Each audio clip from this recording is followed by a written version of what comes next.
thanks for joining us for more Ground Zero. Welcome back. We now turn our attention to a pet peeve amongst many Singaporeans: obnoxious drivers. Yep. First up, Stomper BMW encountered this Mercedes driver who not only parked at a bus stop, but also held up 6 buses there. When confronted by a bus driver, he argued with him and even shoved the boy when asked to move. Quite a character, isn't he? His behaviour drew quite a response from Stompers. Stompers Starlight 1388, for example, wrote, "This is a disgusting act. No human with a normal brain would do this on the road, right? Even a primary 1 student knows that it is wrong to park in the bus bay. He should be punished accordingly by the law. So let him get away with it, otherwise his tail will be growing longer each day and he will stand to roar like a lion." Interesting analogy.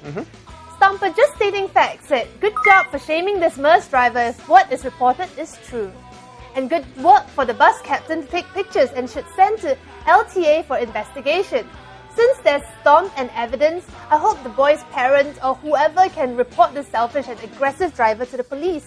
Agreed. Hopefully the authorities catch up with him just like they did in this next case. Stomper Kelly spotted a convertible that had been stopped by the police. A woman was seen not sitting on the car seat, as you would expect, but on the backrests instead. Traffic analyst 66 commented, "This girl seems to be blind about the laws here. But anyway, good job SPF. Like this, she will learn from this mistake." One can only hope. Imagine sitting on the backrest and then having the driver stop suddenly, right? Like Stomper Mi Goreng says, she might well fall off the car and get run over by another car behind. Ouch, that would be a hard way to learn a simple lesson. Which leads us to another driver running the risk of a costly lesson spotted by Stomper Linda. Well, according to Linda, the driver had sounded his horn beside her car just before the Kallang Paya Lebar Expressway. He then whipped out his phone to take photos of her vehicle, driving one-handed as he did so.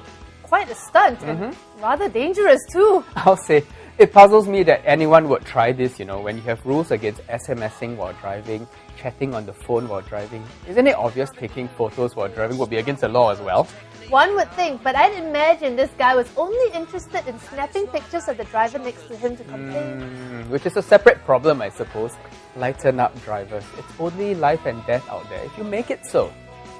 Well said. Up next, we take a break from the road rage and look at some kind acts instead. Stay with us.